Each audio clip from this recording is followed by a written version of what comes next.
Bismillahirrahmanirrahim. Assalamualaikum warahmatullahi wabarakatuh. Alhamdulillahirabbil alamin. Asyhadu an la ilaha illallah wa asyhadu anna Muhammadan abduhu wa rasuluh. Allahumma shalli wa sallim wa barik ala Muhammad wa ala ali Muhammad. Pemirsa MNF TV dimanapun berada, sehat selalu, bahagia selalu.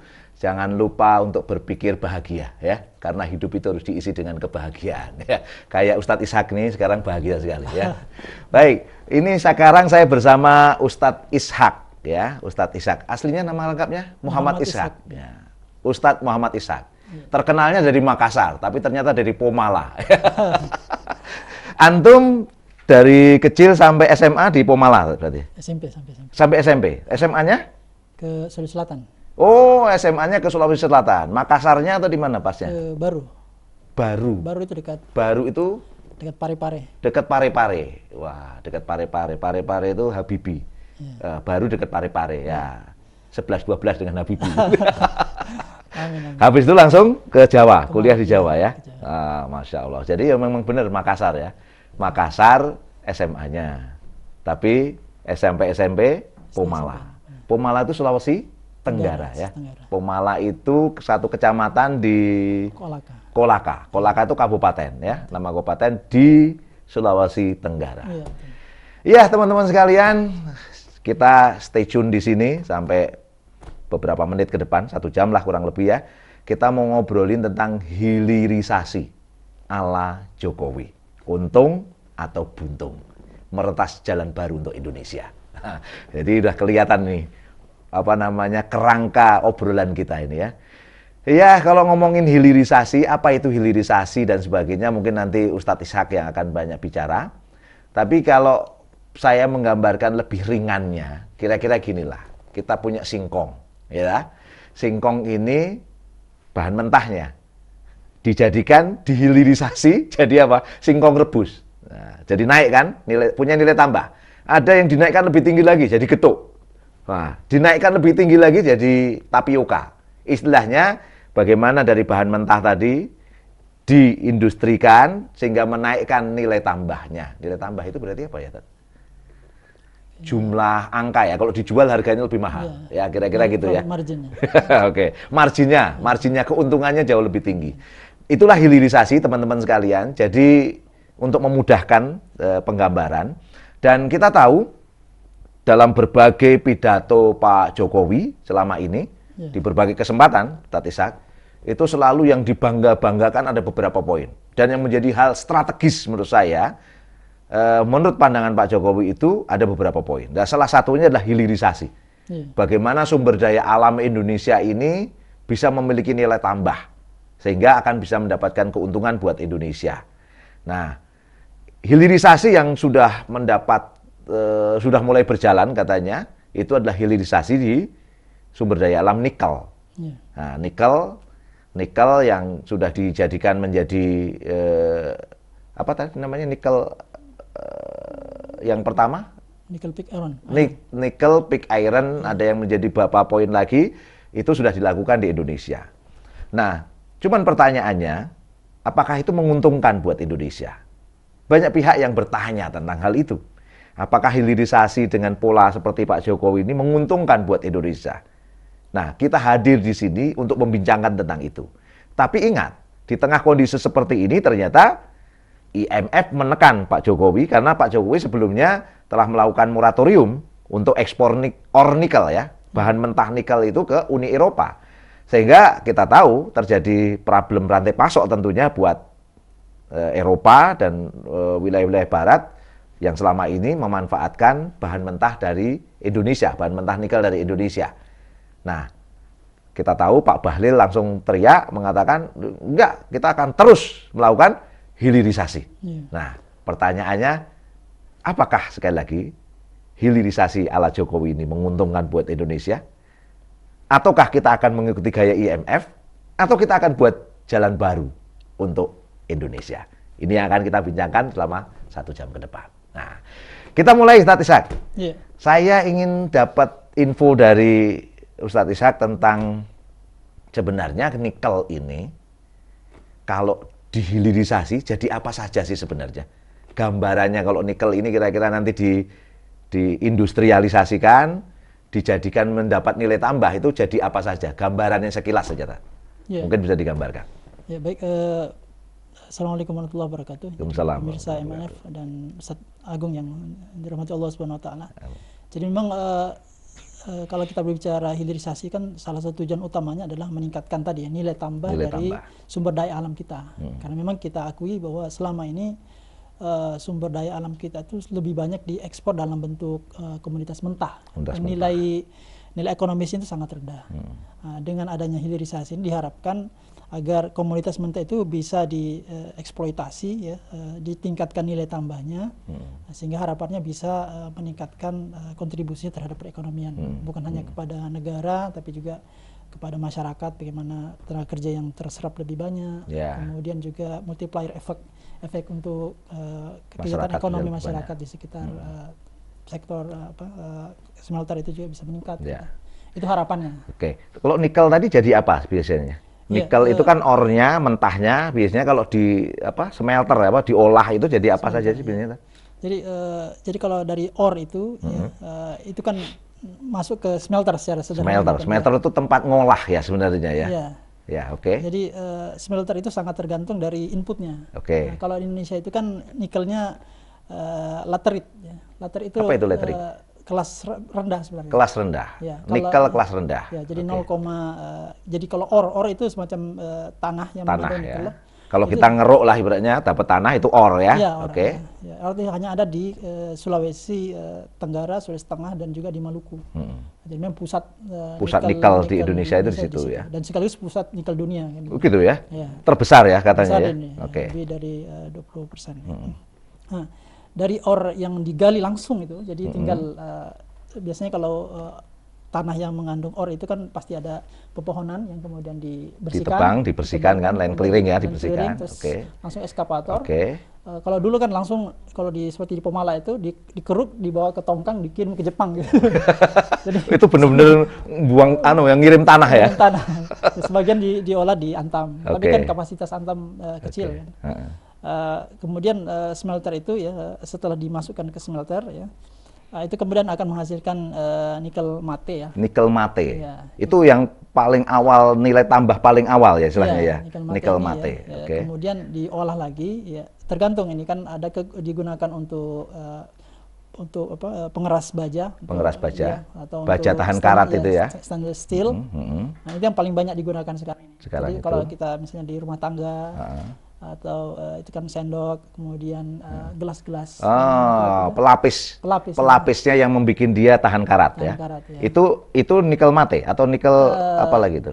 Itu ferronikel ya. Ferronikel. Ya. Jadi tergantung, kalau misalnya tingkat korosinya itu tinggi, itu ferronikel.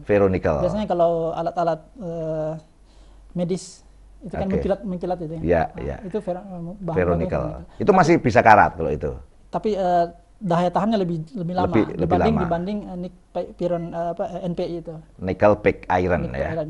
Oke. Karena komposisi nickel pig iron itu sekitar 10 sampai 30. 10 sampai 30. Iya, nikelnya. Nikelnya kan sebenarnya kan besi ya.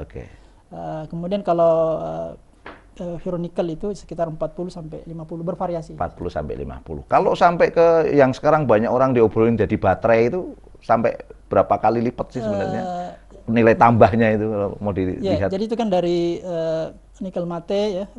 Kemudian bisa, kalau tadi kan NPI atau ferronikel itu kan untuk baja tadi. Dan turunannya untuk mobil segala macam. Nah, kalau untuk baterai tadi itu diolah lagi dari nikel mate ya? Iya, dari nikel sulfat, nikel oxide. Kemudian baru menjadi nikel murni. Kalau nikel oxide itu sekitar 70%. 70%. Nanti kalau nikel murni itu sampai 99%. Tadi Ustadz Ihab pernah ngasih data ke saya tadi sebelumnya tentang kenaikan nilai tambah tadi berapa aja ya tadi ya? Dari nikel ore itu jadi nikel mate sekian jadi berapa kali lipat, jadi kenaikan harganya jadi berapa kali lipat. Tadi gambarannya seperti apa? Iya, jadi sebenarnya saya sedang mengkaji sebenarnya ya berapa nilai tambah yang bisa dihasilkan dari nikel ore menjadi bahan baku untuk baterai gitu.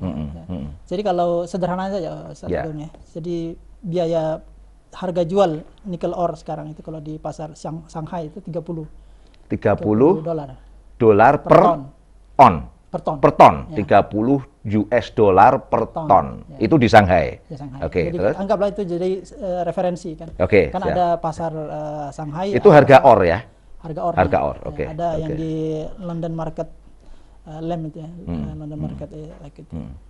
Kemudian kalau harga nikel 99% tadi itu, itu sekitar $21.000, $22.000. Tinggi sekali. Iya. 21 sampai 22.000. 22.000 Iya. US dollar per ton. Iya. Wow. Ya, jadi kenaikannya berarti berapa kali lipat itu? Dahsyat sekali ya? Dahsyat sekali ya. Ya, itu gambaran. Kemudian kalau nikel pig iron, kemudian ferronikel, nikel oxide dan seterusnya itu di rentangnya di bawah itu. Smelter yang ada di Indonesia hari ini itu sampai mana sebenarnya, Tat? Yang ada?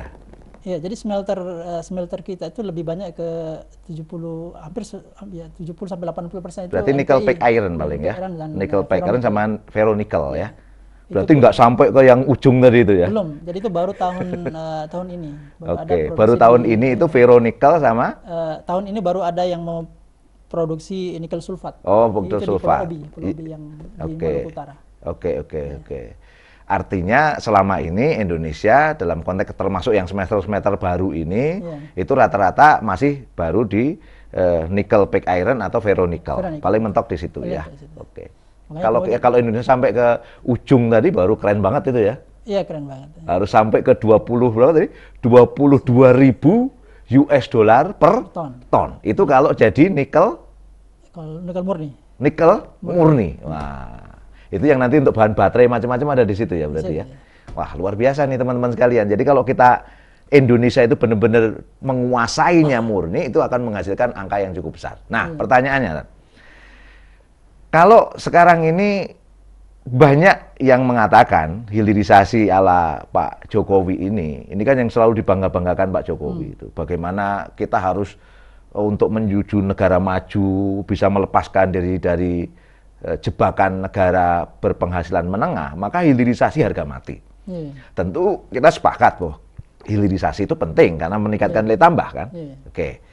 Tapi pertanyaan kan gini, smelter yang ada di Indonesia itu,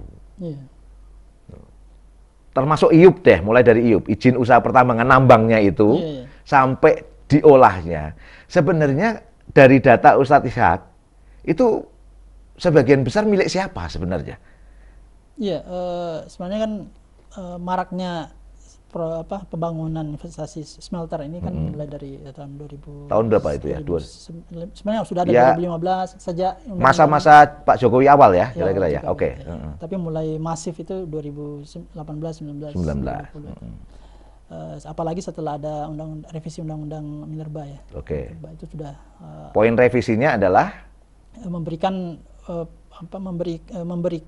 peluang yang sebesar-besarnya kepada investor asing untuk masuk ke bisnis smelter di Indonesia. Sebenarnya bukan investor asing saja. Investor manapun, karena nggak ada keterangan resmi di dalam undang-undang itu untuk menyebutkan manapun ya. Tapi intinya manapun silahkan ya, gitu ya. Jadi siapa yang berinvestasi di proyek strategis, itu kan masuk proyek strategis nasional. Smelter itu ya, proyek strategis nasional. Makanya kalau kita lihat ke smelter itu atau IUP itu kan selalu ada proyek strategis nasional masuk gitu. Oke, PSN.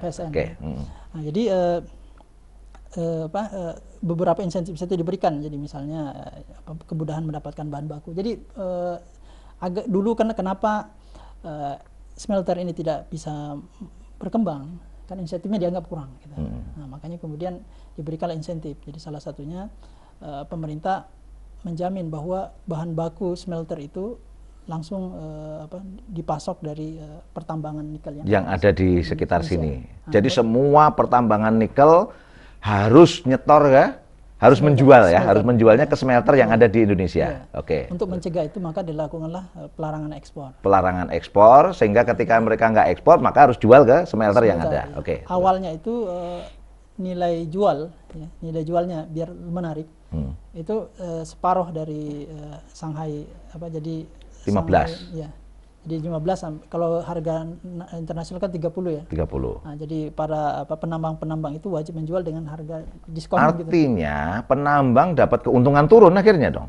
Karena Ya. kalau dulu ekspor kan dapat 30 US dollar per ton. Ya, betul. Ya kan harganya. Ya. Sekarang dia ke smelter dalam negeri disuruh bayar 15 menjual dengan harga 15 US dollar per ton. Ya. Artinya turun ya. Iya. Pendapatan mereka pasti turun. Iya, tapi masih untung sebenarnya karena kan tinggal ngeruk aja. Oke, ya, tinggal ya. Ya, tapi artinya keuntungan smelter itu mendapatkan bahan baku yang lebih murah.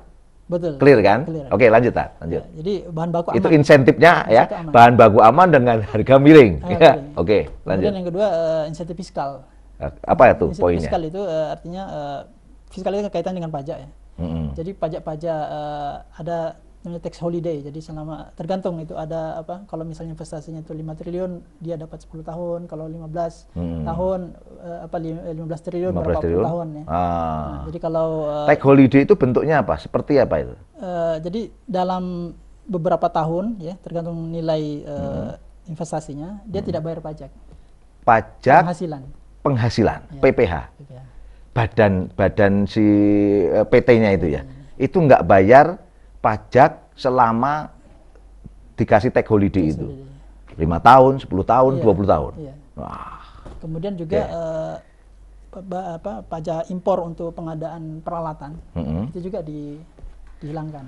Biaya masuk Biaya ya. masuk. Biaya masuk barang-barang yang misalnya ekskavatornya atau apanya itu Iya. boleh masuk tanpa biaya masuk. Biaya masuk. Wah, Karena loh, kan luar biasa.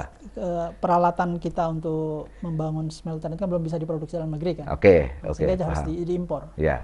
Nah, kemudian yang lain pajak ekspor untuk hasil smelter ini juga ditiadakan. Ditiadakan. Ditiadakan. Jadi kalau dia menghasilkan ferronikel, menghasilkan nickel pig iron, diekspor, Iya. nggak kena pajak. Nggak kena pajak. Wow.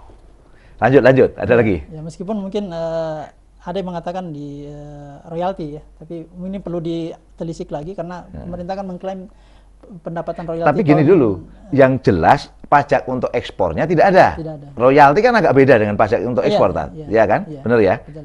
Oke. Iya. Ada lagi insentifnya. Tenaga kerja. Apa Jadi, itu?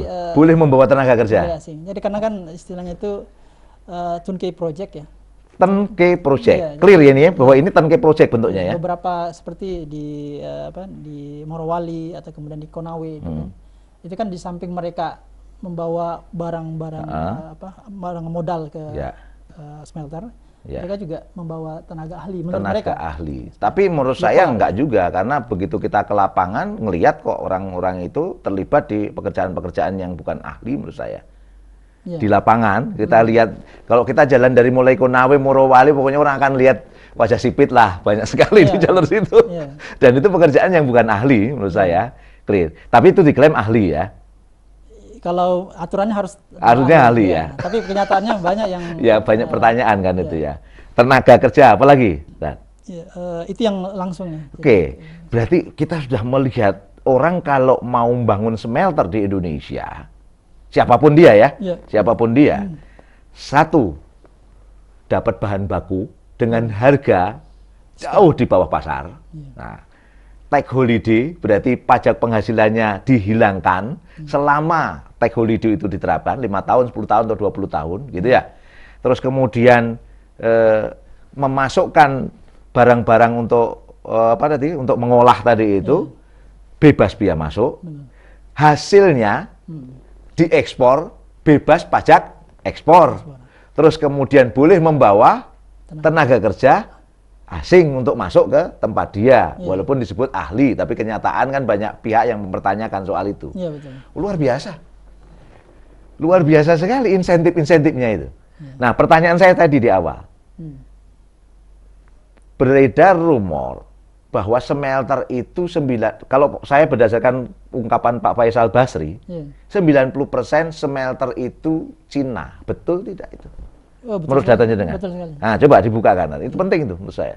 Jadi ya, Sekilas-kilas saja Jadi dengan sebenarnya- karena selama ini kan saya hanya dengar dari berita, dari cukilan ungkapan Pak Faisal. Cuman Pak Faisal kan karena kita percaya kan gitu ya.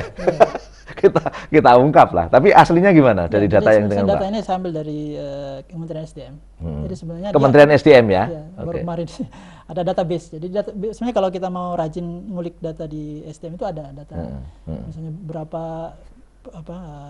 IUP di Indonesia berapa saja, kemudian perusahaan yang masuk apa aja, kemudian smelter itu siapa saja yang masuk di situ, kemudian siapa pemegang sahamnya ya. Jadi saya ambil misalnya sekarang IUP smelter itu ada 30 untuk nikel saja. Untuk nikel 30 ya. 30 ya. Dan sebagian besar memang Cina. Cina ya. Kalau data antum bisa sampai berapa itu? Ini kan di atas, kalau saham pengendali ya di atas 90% Cina. 90%. Saham pengendali. Makna saham pengendali itu? Artinya dia di atas. Ini bahasanya supaya nyambung ke banyak orang. Misalnya satu perusahaan ini kan ada, misalnya di PLOB ini ada Harita 20%, tapi 80%-nya gitu. Cina itu tadi misalnya gitu ya. Antam misalnya 10%, tapi Singapura 90% Cina. Gitu. Maksudnya saham pengendali itu 90% Cina.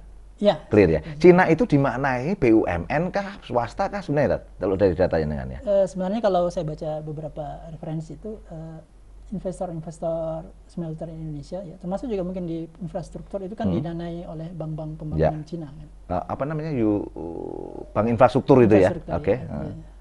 Kemudian sebagian itu masuk ke smelter. Jadi kan masuk obor dulu ya. Ya, masuk dalam kegiatan ini kalau menurut pandangan Ustadz Ishak, ini bagian dari Belt and Road Initiative. Iya, sudah salah satunya ini. Selain infrastruktur, smelter terkait dengan nikel ini bagian dari Belt and Road Initiative dari Cina. Ya, strategi sekali dia. Ya, karena kan ini penting bagi Cina untuk melanjutkan pertumbuhan ekonominya yang sudah menurun kan sekarang. Sekarang biasanya kan double digit. Sekarang 5. Sekarang 5-6 ya paling ya. 5-6. Oke. Artinya terjadi perlambatan ya. Dan salah satu pendorongnya kan sektor manufaktur kan. Dan manufaktur ini sangat haus akan bahan baku. Ya. Bahan baku itu akhirnya didapat dari sini. Dan info yang berkembang saya dapat, ekspor hasil olahan nikel ini sekarang banyak ke Cina, betul? Betul ya. Jadi tadi saya mau memberikan contoh beberapa perusahaan-perusahaan Cina yang dominan ya, yang paling besar kapasitas outputnya. Misalnya Virtual Dragon Nickel Industry itu ada di Konawe. Virtual Dragon Industry. Saya pernah ke sana kebetulan. Ini menarik sekali. Itu yang beberapa waktu yang lalu dibakar penduduk itu betul, ya. Lanjut. Ada Xinghan Steel ya. Itu juga mayoritas dimiliki oleh Cina. Meskipun itu 20% saja bintang 8. Bintang 8 ini adalah ya. Kemudian ada Sulawesi Mining Investment. Ini bintang 8. Enggak, kalau ekspornya, kalau itu kan clear dalam negerinya. Kalau ekspornya? Ya, kalau ekspor itu ekspor itu dari ferronikel atau dan sebagainya tadi banyak ke Cina kah, benar gitu? Cina itu 97%. Luar biasa. 97% itu ferronikel. Kalau nikel pick iron-nya ada info? Nikel pick iron sepertinya perusahaan-perusahaan domestik udah mengurangi. Karena nilai tambah artinya ferronikel ini yang banyak diekspor akhirnya. Dan 97% ke Cina.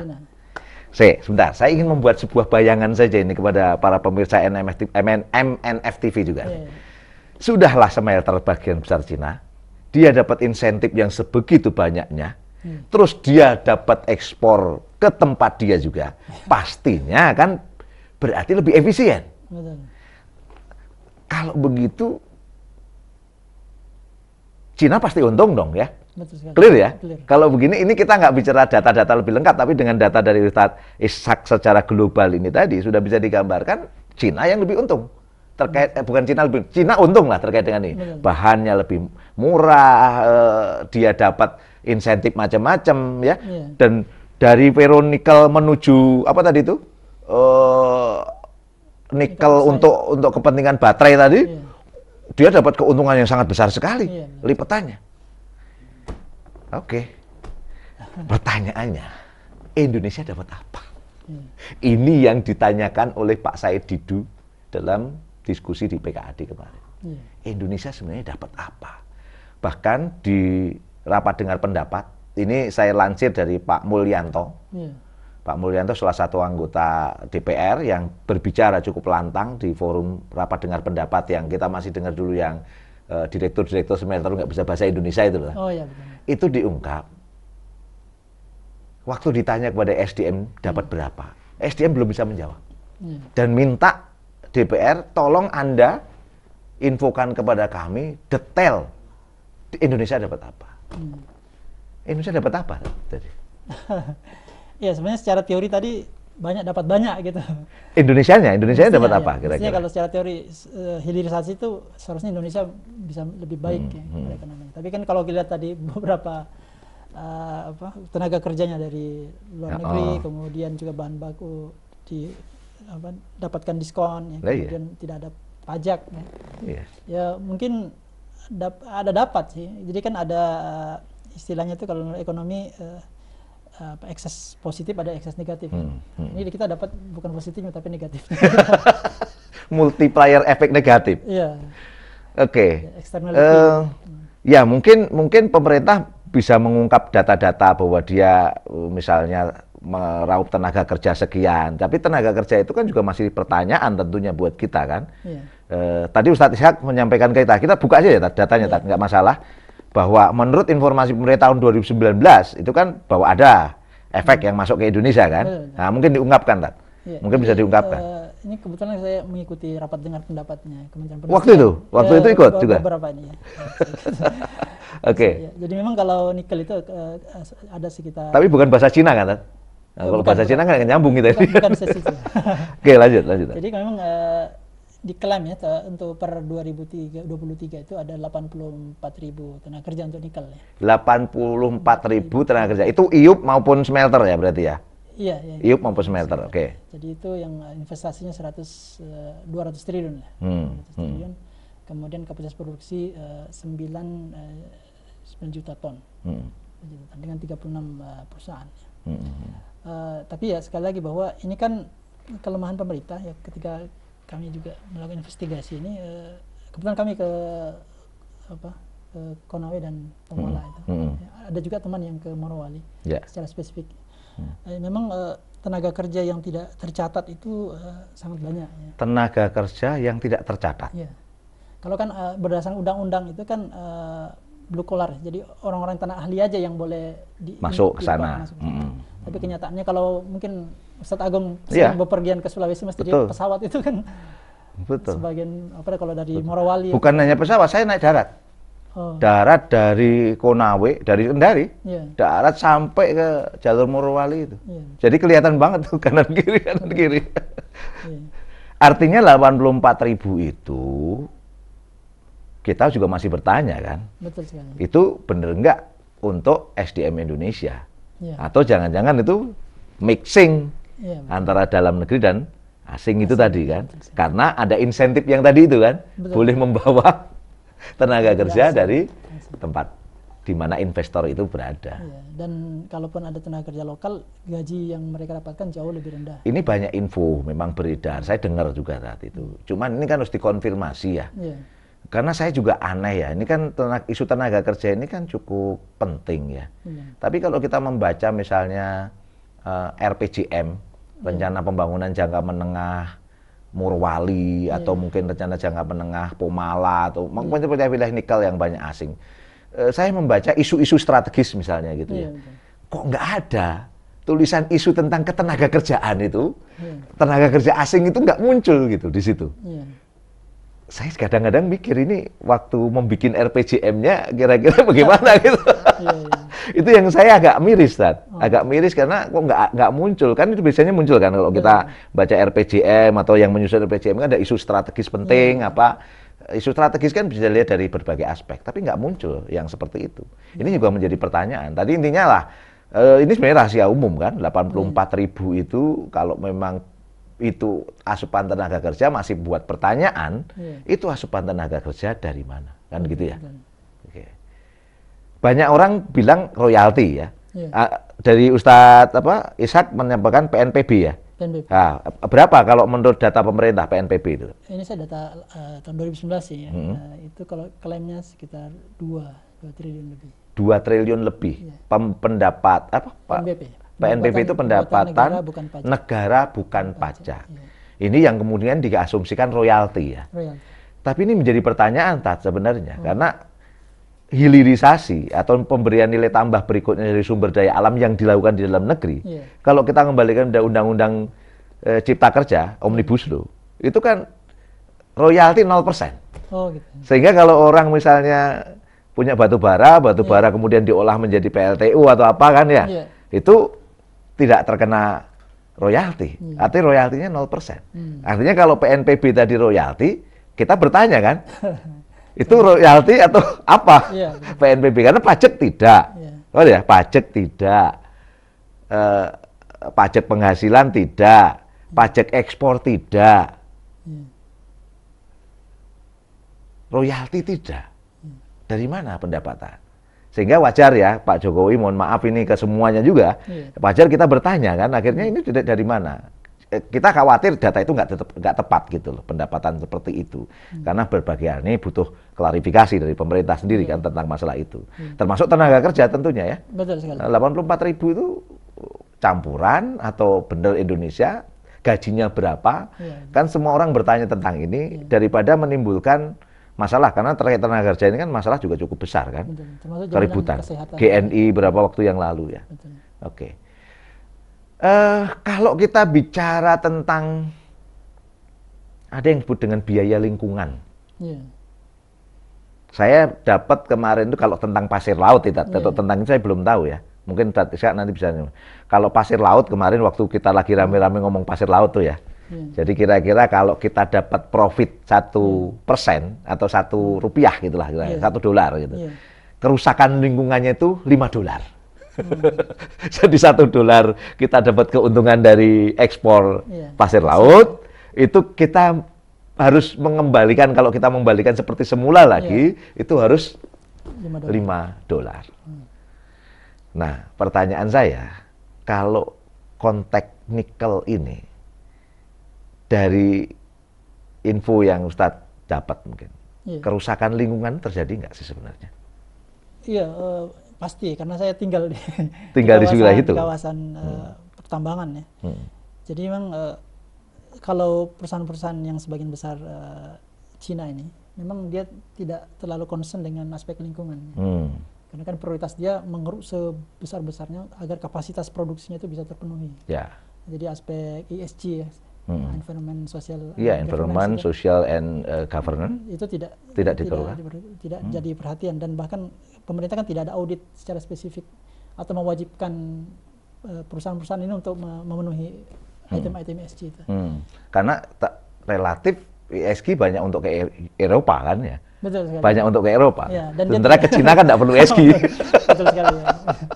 Ya, tidak ada kepentingan ya. Kepentingan. Menarik juga itu menurut saya. Jadi ketika orang nggak usah dituntut untuk ESG ratingnya ya. ESG rating. Jadi sahabat-sahabat sekalian, dalam konteks bicara tentang kalau kita mau ekspor sesuatu ya ke Uni Eropa atau ke wilayah-wilayah Eropa, itu harus ada ketentuan ESG rating kan. ESG ratingnya harus kan istilahnya aspek environment, lingkungan, sosial, perhatian pada masyarakat sekitar, dan governance, tata kelola kan. Itu harus nilainya berapa gitu baru bisa diterima kan. Kalau nilainya di bawah standar nggak bisa ya. Sementara Cina kan nggak perlu standar. Langsung terjadi. Oke, Tat, ini menarik. Artinya saya sendiri juga punya pengalaman lihat bagaimana pantai-pantai di wilayah Morowali atau berapa sekitar, termasuk yang Wanoi kemarin itu. Wanoi kemarin itu kan masyarakat di luar Jawa itu biasa mereka itu memanfaatkan sungai untuk konsumsi. Apakah untuk kegiatan sehari-hari atau bahkan untuk minum. Untuk minum. Nah, di Wanoi itu kan ada kasus yang kemudian menyebabkan longsor. Longsor yang akhirnya longsornya masuk ke erosi lah ya, erosi masuk ke sungai. Sungai kan akhirnya kualitas airnya jatuh. Akhirnya kan mereka nggak bisa manfaatin. Nah, logika-logika yang seperti terjadi pada Wanoi ini, saya pikir kita bisa membaca di sepanjang Morowali. Artinya ada pertanyaan tentunya yang sama kan. Kita mungkin, ini kan tambah rumit lagi ya. Untung nggak dapat secara profit duit, lingkungan rusak. Kira-kira dapat apa gitu? Kadang-kadang bertanya saya, gimana komen Anda? Ya, jadi memang nikel ini kan sumber daya yang tidak dapat diperbaharui. Betul. Jadi dia ada masa masa habis. Masa habisnya. Ya, jadi kemarin itu saya coba hitung-hitung ya. Jadi dari total produksi per tahun dengan cadangan terbukti itu, ya, kalau nggak salah 1,4 miliar ya. Kalau diproduksi 100 juta lah misalnya itu sekitar 15 tahun ke depan itu sudah habis. Karena Wow. kan Kalau pola produksinya seperti sekarang ini, iya, dan ini kan masih ada smelter yang belum beroperasi. Oke. Ya, 15 tahun. 15 tahun. Ya. Dan kalau pemerintah itu sekitar 20 tahun lebih. Ya, artinya Ya, saya dengar juga antara 15 sampai 20 tahun. Iya. Habis, selesai. Ya. Ya, artinya mereka investor ini kan asing ya. Oke. Dengan mendapatkan keuntungan yang besar tadi Iya. dengan berbagai insentif, Iya, mereka iya. pulang ke kampung halamannya dan menyisakan persoalan lingkungan. Persoalan lingkungan, yang itu biaya lingkungannya sangat tinggi. Ya. Ya kan? Ya, kalau mengacu ke Ustadz Agung tadi, Itu baru pasir dapat laut satu, loh ya. dapat satu, keluar 5. Gimana kalau ini kan, nikel sebagainya kan? Ya. Karena proses penambangan dan kemudian proses smelter itu ya tidak mengacu kepada pertambangan yang sehat ya, kan, yang berkelanjutan kan. Atau yang disebut dengan good mining practice atau praktek penambangan yang benar ya. Betul sekali ya. Jadi beberapa responden yang pernah saya wawancara itu, jadi banyak petambak-petambak ya di Konawe itu atau misalnya di Pomala itu kalaupun mereka bisa ada yang sudah tidak bisa berproduksi lagi, karena kan bekas tambang itu kan masuk ke sawah mereka, masuk ke sedimentasinya itu ya. Mereka. Okay. Kalaupun mereka bisa produktivitas lahan jadi turun, produktivitas tambak jadi turun. Ya, maksimal 1/3 dari total yang biasa mereka dapatkan. Oke, Dad. Ya, dan itu akan terus terjadi karena hutan kan sudah gundul ya.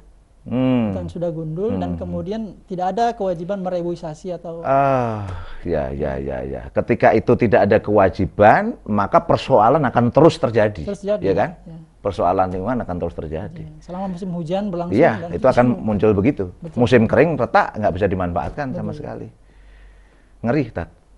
Menurut saya ngeri banget ini. Kalau menurut saya teman-teman sekalian, coba kita bayangkan. Ini saya ingin membayangkan lebih ilustratif ya. Bagaimana profit yang masuk ke negeri ini nggak clear, yang tadi karena pajak macam-macam diberikan sebagai insentif, nggak ada kewajiban bayar pajak, royalti pun masih pertanyaan kita karena ada undang-undang yang mengatakan hilirisasi itu royalti 0%, sementara lingkungan juga rusak. Pertanyaannya sekali lagi pada pemerintah negeri ini yang harus dijawab betul-betul ini.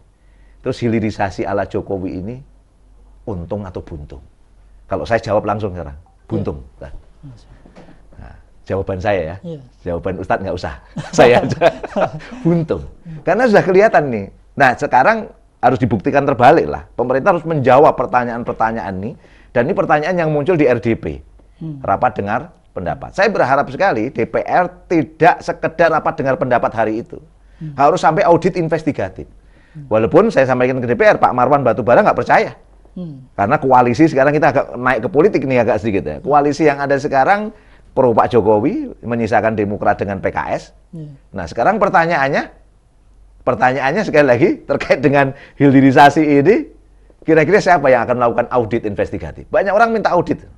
Pak Said Didu kemarin mendorong audit. Walaupun Pak Marwan, siapa yang mau ngaudit? Karena logikanya kan DPR perintahkan pada BPK yang turun kan? Betul. Tapi sekarang siapa yang akan perintahkan itu?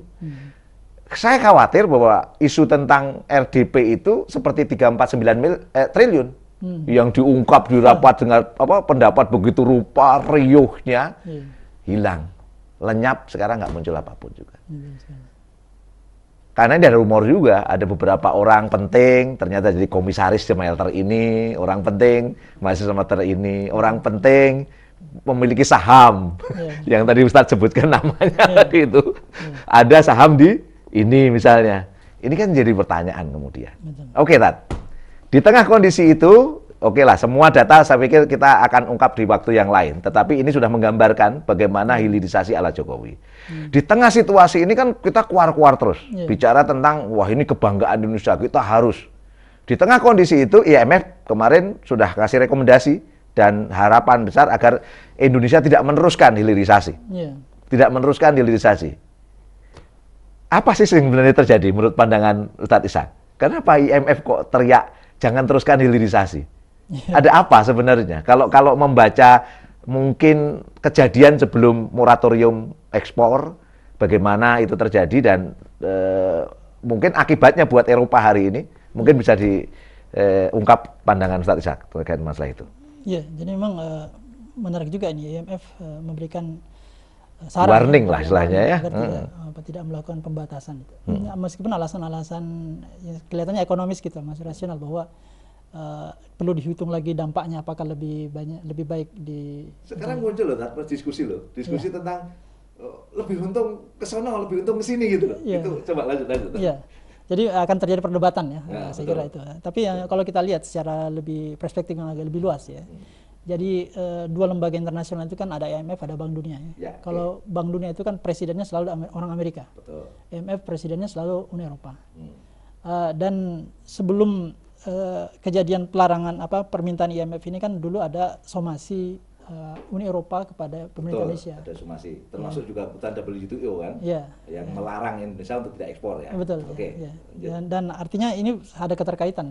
Jadi kebijakan ini ditentang oleh lembaga internasional ya, ditentang oleh WTO, dan juga yang lebih penting lagi adalah karena ini dianggap merugikan para produsen-produsen baja yang menggunakan nikel Indonesia untuk bahan baku produksi mereka gitu. Dan Uni Eropa dulu kan terkenal produsen baja ya, termasuk Rusia, Ukraina, terus misalnya Yunani, Jerman, itu kan produsen nikel, baja tahan karat sebagainya, itu luar biasa dari mereka ya. Iya, dan itu ternyata ngambil bahannya selama ini banyak dari Indonesia. Iya. Oke. Artinya ada problem rantai pasok ya buat mereka. Betul sekali ya. Artinya kelangsungan mereka akan. Artinya kelangsungan mereka lagi kan. Betul sekali. Jadi ya bolak-balik, kalau orang Jawa bilang bolak-balik kodeng. Bolak-balik kodeng itu istilahnya apa ya? Ke sana kita masuk mulut harimau, ke sini masuk mulut naga gitu. Aku bingung mendeskripsikan Eropa. Kalau Cina kan naga ya. Kalau ke sana seperti masuk mulut harimau, masuk mulut naga. Jadi nggak asik banget itu buat Indonesia menurut saya. Terus ini penting menurut saya, karena di bagian diskusi kita ini ada satu bagian akhir yang saya ingin membaca meretas jalan baru buat Indonesia. Kalau antum disuruh milih kita ikut himbauannya Uni Eropa atau kita ikut hilirisasi ala Pak Jokowi yang kemarin Pak Bahlil itu marah-marah banget pada IMF itu agar meneruskan lagi pola-pola yang tadi tuh sebenarnya kalau kita hitung itu nggak untung sama sekali. Mau pilih yang mana? Ya jelas bukan jalan IMF, bukan jalan Pak Jokowi ya, jalan baru tadi ya. Jalan baru. Saya ingin ungkap itu kan. Saya ingin ungkap. Awal mula tadi waktu kita ngobrol, antum ekonom, nah, tapi antum juga ustadz. Sehingga saya itu mau bilang bung, mau bilang ustadz aja lah itu. Karena situasi sekarang saya ingin ungkap bagaimana pandangan. Karena tentunya dalam konteks ini Islam pasti punya solusi.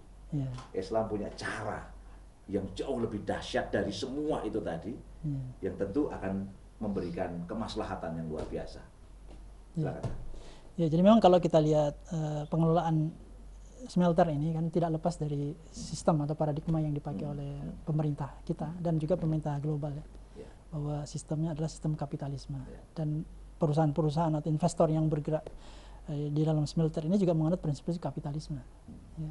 Artinya mereka akan mencari keuntungan sebesar-besarnya dengan pengeluaran yang sekecil-kecilnya. Nah, makanya dan di dalam kapitalisme itu nilai yang paling utama itu nilai materi.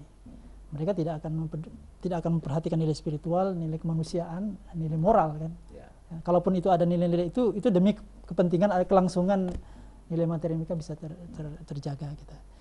Dan tentu saja karena prioritas mereka adalah nilai materi, maka tadi kerusakan lingkungan tadi, kohesi sosial itu tidak menjadi perhatian mereka. Ya. Dan inilah yang terjadi di negeri kita ya, bagaimana orang-orang Indonesia ini kemudian merasakan dampak negatif dari sistem kapitalisme ini, sehingga memang dan itu bukan hanya di nikel saya kira ya, mungkin kita mengingat batu bara atau mungkin dulu hutan, itu semuanya kan polanya sama. Jadi para kapitalis ini memprioritaskan aspek materi, sehingga memang mau tidak mau kita harus ada perubahan secara radikal. Jadi perubahan radikal ini adalah perubahan yang tidak lagi mengacu kepada tidak lagi mengacu kepada sistem kapitalisme, tapi harus kembali kepada Islam. Kalau Islam itu kan nilai-nilai nilai itu seimbang ya, bukan hanya nilai materi tapi juga nilai spiritual, nilai kemanusiaan, nilai akhlak itu seimbang, sehingga ketika seorang itu melakukan kegiatan ekonomi tidak melulu aspek materi, yang itu salah satu kritik terbesar dari sistem kapitalisme juga adalah dia perencanaan jangka pendek, karena kan dia maksimalisasi profit kan, sehingga pertimbangan jangka panjang itu menjadi tidak dipikirkan. Kurang. Nah, itu yang menjadi problem, sehingga Indonesia yang kaya raya ini dalam waktu yang tidak lama lagi akan menjadi negara yang rusak, gitu. Khususnya dari sisi lingkungan misalnya. Nah, lalu kalau kita mengadopsi Islam ya, saya kira kita punya gambaran bahwa Islam itu kan bukan hanya agama spiritual ya, tapi juga agama yang sifatnya politik. Dia juga mengatur masalah pendidikan, masalah kesehatan, termasuk masalah ekonomi, dan lebih spesifik lagi masalah pertambangan. Dan di dalam sistem pertambangan dalam Islam itu mengacu kepada konsep kepemilikan. Jadi kalau di dalam Islam konsep kepemilikan itu clear, tidak seperti kapitalisme bahwa semua barang ekonomi itu diserahkan kepada individu. Ya. Siapapun silahkan bersaing untuk memilikinya. Ya. Dan yang untunglah pemilik modal seperti Cina sekarang ini.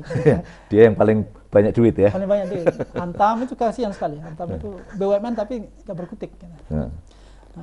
Kalau di dalam Islam clear, jadi individu itu silahkan berusaha, tapi ada regulasi batasan-batasan yang tidak boleh dilanggar, termasuk kepemilikan tadi. Nah, sektor pertambangan ya, di dalam Islam itu kalau depositnya besar, maka itu tidak boleh dikelola oleh individu atau apalagi asing. Nikel itu termasuk bagian yang depositnya besar. Depositnya besar ya. Sehingga karena statusnya depositnya besar, maka dia harus dikelola oleh negara melalui tangan BUMN. Dia menjadi milik umum, harus dikelola oleh negara. Ya. Seharusnya kalau sekarang ya Antam itu yang seharusnya ya. Atau main ID. Cuman Antam harus bersih juga ya, jangan korup, jangan macam-macam ya. Betul sekali. Ya. Dan itu sangat bisa karena perusahaan Cina itu kan juga tidak punya modal sebenarnya. Mereka pinjam bank negara yang dimiliki. Oke. Yang dapat info dia dapat konsesi, habis itu konsesi itu dijadikan jaminan untuk dapat modal. Betul sekali. Wah. Jadi hanya berbekal izin, surat dapat uang gitu. Terus pertanyaannya kenapa Indonesia tidak bisa melakukan yang sama kalau misalnya menggunakan pendekatan itu ya. Tapi kalau kita melakukan pendekatan Islam, nikel ini adalah milik negara yang harus dikelola oleh BUMN. Dan berbagai kelemahan BUMN sekarang ini, misalnya SDM, teknologi, saya kira itu kan bisa diadopsi dari negara-negara lain yang sudah memiliki kompetensi dalam masalah itu. Tapi tetap penguasaan itu di dalam negara. Dan haram hukumnya diserahkan kepemilikan kepada individu. Haram. Atau swasta. Clear ya? Ini harus dipertegas tuh haram hukumnya ya. Jadi pola yang sekarang ini kan haram ini hukumnya. Betul sekali. Jadi hadisnya kan ada, sebenarnya tambang itu kan sejak dulu kan, pada masa Rasulullah SAW juga sudah muncul tambang. Salah satu misalnya yang dijadikan oleh para fuqaha sebagai dalil haramnya penguasaan milik publik untuk individu itu adalah Abyad bin Hamal itu. Jadi suatu waktu dia minta kepada Rasulullah untuk diberikan tambang garam di Ma'rib, ya, salah satu di wilayah pesisir di Arab Saudi itu. Kemudian Rasul memberikan. Setelah itu ada sahabat yang berkata, ya Rasul, tahukah apa yang kau berikan itu? Yang kau berikan itu tambang garam kalma'il id, jadi tambang garam yang depositnya besar. Nah, kemudian Rasulullah menarik. Ya, jadi ilat pelarangan itu adalah karena depositnya besar itu. Artinya rakyat di dalam negara Islam itu tidak dilarang untuk mengeksploitasi alam, tapi ada sumber-sumber daya yang tidak boleh dia. Yang tidak boleh, yang depositnya besar ini besar tadi. Itu. Di samping juga misalnya air, kemudian juga hutan. Air clear banget. Air itu kan jumlahnya sangat berlimpah sekali, apalagi di Indonesia kan. Dan ketika harus dikelola oleh negara kan pertanyaannya, kalau sering yang menjadi alasan pemerintah, BUMN tidak siap. Gitu. Itu gimana? Sebentar, sebelum masuk ke sana, itu clear ya, serta pandangan Islam, tambang seperti itu tadi, artinya pola yang sekarang ini mau dalam perspektif ikut IMF, mau dalam perspektif ikut Pak Jokowi yang ujungnya ke bawah ke Cina, itu semuanya haram dalam pandangan Islam. Karena itu sudah menswastanisasi kan, berarti kan, meliberalisasi barang yang harusnya milik umum, ya kan? Dia harusnya menjadi kepemilikan umum milik rakyat secara keseluruhan, tapi kenyataannya malah diswastanisasi, entah dihilirisasi dengan persepsi itu atau dengan dikirim ornya saja ke Uni Eropa. Clear ya sampai di situ ya, Tat ya. Tambahan sedikit, jadi ternyata diskusi mengenai kepemilikan umum termasuk barang-barang tambang ini itu sudah dibahas di kitab-kitab para ulama-ulama gitu. Jadi maksudnya jadi kadang-kadang orang menganggap ini kan pendapat ustadz ini, ustadz itu. Tapi kalau kita baca secara detail, misalnya pembahasan tentang barang tambang di dalam fikih Islam itu ada. Gitu. Jadi termasuk minyak tadi, batu bara, itu tidak boleh dikuasai individu karena akan mengakibatkan kezaliman bagi individu yang karena itu kan kemaslahatan orang banyak. Ya kan? Karena kalau hanya orang-orang yang mampu saja membeli harga dari barang, memanfaatkan barang yang bernilai besar untuk manusia ini, maka orang-orang yang tidak memiliki kemampuan akan mati. Kan? Betul. Itu jadinya akhirnya kalau kita nyambung dengan undang-undang kesehatan sekarang, harusnya nggak pusing-pusing ini Pak Budi Gunadi ya, pusing dengan biaya-biaya macam-macam, kalau akhirnya dilakukan proses industrialisasi. Karena apa? Dengan sumber daya alam yang melimpah, tidak hanya nikel saya pikir ya, boksit, emas. Bayangkan Amerika memiliki cadangan emas terbesar di dunia, padahal mungkin dia ngambilnya sebagian besar dari bumi Papua, ya kan? Kalau itu dimiliki oleh kekuatan Islam kan sudah clear banget, pembiayaan kesehatan juga akan bisa diberesin dengan sangat mudah sekali. Gitu ya. Oke, Tat. Pertanyaan terakhir. Selalu pertanyaannya memang, ini kan kompleks ya. Kita bicara tentang masalah ini kompleks, bicara BUMN kompleks. Selalu BUMN itu selalu dikatakan tadi, mampu tidak.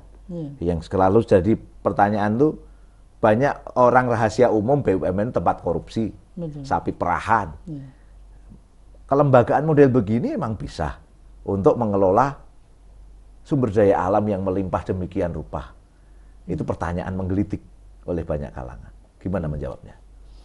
Ya, sebenarnya kan perusahaan-perusahaan, kalau kita lihat ya, perusahaan-perusahaan yang besar di dunia ini kan, mereka kan tidak mengandalkan kemampuan diri mereka sebenarnya. Jadi seperti tadi, perusahaan Cina yang besar itu kan dia mengandalkan pembiayaan dari negaranya, kemudian SDM, itu bukan hanya batas teritori Cina saja, kan dia bisa merekrut orang-orang ahli expert dari berbagai negara untuk bekerja di perusahaan. Hanya dengan insentif pendapatan yang tinggi, dengan kenyamanan pekerjaan, orang-orang itu akan dengan sukarela untuk pindah ke perusahaan yang baru ini. Sederhana saja ya sebenarnya ya. Jadi sebenarnya kalau berbicara apakah BUMN kita sanggup ya, biasanya kan orang akan melihat dari sisi kemampuan teknologi. Dan untuk smelter ini kan teknologi tidak sulit-sulit amat. Betul, saya pernah dengar juga untuk ferronikel sama nikel PKR ini sangat sederhana. Mungkin kalau ke lithium baterai mungkin ya agak tantangan ya. Tapi kalau kita ada kemauan bisa lah seperti ya. SDM lebih sederhana menurut saya karena orang ahli itu kan tergantung siapa yang bayar gitu aja. Betul sekali. Teman, kalau terkait dengan koruptif gimana itu? Akhirnya kita harus nyambungin dengan syariah yang lain juga akhirnya gitu ya. Karena sekarang kan banyak orang kira tempat koruptif itu, BUMN itu, banyak yang nuduh gitulah ya. Walaupun kenyataannya saya nggak tahu pastinya. Jadi sebenarnya ada penelitian ya. Jadi kenapa suatu negara atau suatu instansi ya, itu banyak melakukan korupsi itu, salah satu penyebabnya itu adalah karena bukan karena masalah gaji ternyata. Jadi masalah keteladanan dari pimpinan. Jadi karena kalau pimpinannya itu korupsi, dia juga akan berani korupsi. Gitu. Apalagi kalau yang nyuruh lebih atas lagi ya. Ayo ambil gitu. Jadi memang artinya kembali pada political will, law, keberpihakan hukum terkait dengan masalah ini sebenarnya bisa diselesaikan ya. Kemarin ada kasus di BBC itu ada siaran tentang ini korupsi. Orang yang menteri yang tersangkut korupsi di Singapura. Ya, maksud saya Singapura itu kan selalu nomor 1 atau nomor 2 negara yang anti korupsi kan. Itu kan termasuk indeks korupsinya juga bagus. Indeks korupsinya pada bagus. Itu kan sama-sama Asia kan. Artinya secara ras itu sama dengan kita. Cuma dulu kan bagian dari Nusantara kan. Artinya kenapa Singapura itu bisa bebas korupsi, Indonesia itu korupsinya luar biasa. Gitu. Artinya kan tinggal masalah perubahan sistem tadi. Menarik, Tat. Ini dari obrolan singkat kita ini banyak hal sebenarnya yang tentu kita perlu ngobrol lagi berikutnya ya. Tetapi para pemirsa MNF TV dan teman-teman sekalian, kita bisa memahami bahwa beberapa tadi kita punya sumber daya alam yang melimpah. Indonesia kaya, luar biasa. Tapi pertanyaannya buat Pak Jokowi dan juga teman-teman yang ada di sekeliling Pak Jokowi, kita bertanya, hilirisasi yang sekarang ini ada, Indonesia dapat apa? Yang paling penting lagi tentu kita kembalikan pada persepsi Islam. Bahwa dalam persepsi Islam itu harusnya tidak boleh dimiliki oleh swasta, dikelola oleh swasta. Harusnya dimiliki oleh rakyat dan dikelola oleh negara. Termasuk kita juga tidak memilih ikut IMF. Betul. Ketika kita mengkritiki Pak Jokowi, hilirisasi ala Jokowi hari ini bukan berarti kita setuju IMF. Ya. Kita ingin mertas jalan baru. Dan jalan baru itu Islam. Islam telah memberikan gambaran yang sangat lengkap tentang bagaimana pengelolaan negara, pengelolaan sumber daya, dan tadi yang sampaikan Ustadz Ishak luar biasa, bahwa nikel milik umum. Deposit tambang yang melimpah, minyak gas yang melimpah, milik umum. Milik rakyat secara keseluruhan, muslim maupun non-muslim, dikelola oleh negara. Dan untuk kemakmuran rakyat. Jadi Pak Budi Gunadi saya sampaikan lagi juga, kalau kita pakai sistem Islam, Pak, Bapak nggak usah pusing-pusing buat undang-undang Omnibus Law kesehatan. Karena pendanaan yang sangat luar biasa dari kekayaan alam yang kita miliki. Dan tentunya begini, ini butuh perubahan yang serius, nggak sederhana. Kami melontarkan wacana, dan tentu wacana ini bagian dari membangun kesadaran di tengah-tengah umat. Dan yang paling penting lagi, ini butuh sistem politik. Sistem politik yang memberikan garansi apa yang disampaikan Ustadz Ishak, apa yang coba saya sampaikan ini tadi, terlaksana dengan sempurna. Tentu sistem politik yang ada sekarang ini nggak menjamin itu garansi bisa jalan. Karena yang ada sekarang oligarki. Kita membutuhkan sistem politik yang betul-betul menggaransi sistem pengelolaan sumber daya tadi terlaksana sempurna. Dan itu adalah khilafah Islamiyah. Kenapa saya melontarkan berulang kali proposal khilafah untuk Indonesia. Kita jumpa lagi di lain kesempatan. Semoga bermanfaat. Assalamualaikum warahmatullahi wabarakatuh. Waalaikumsalam.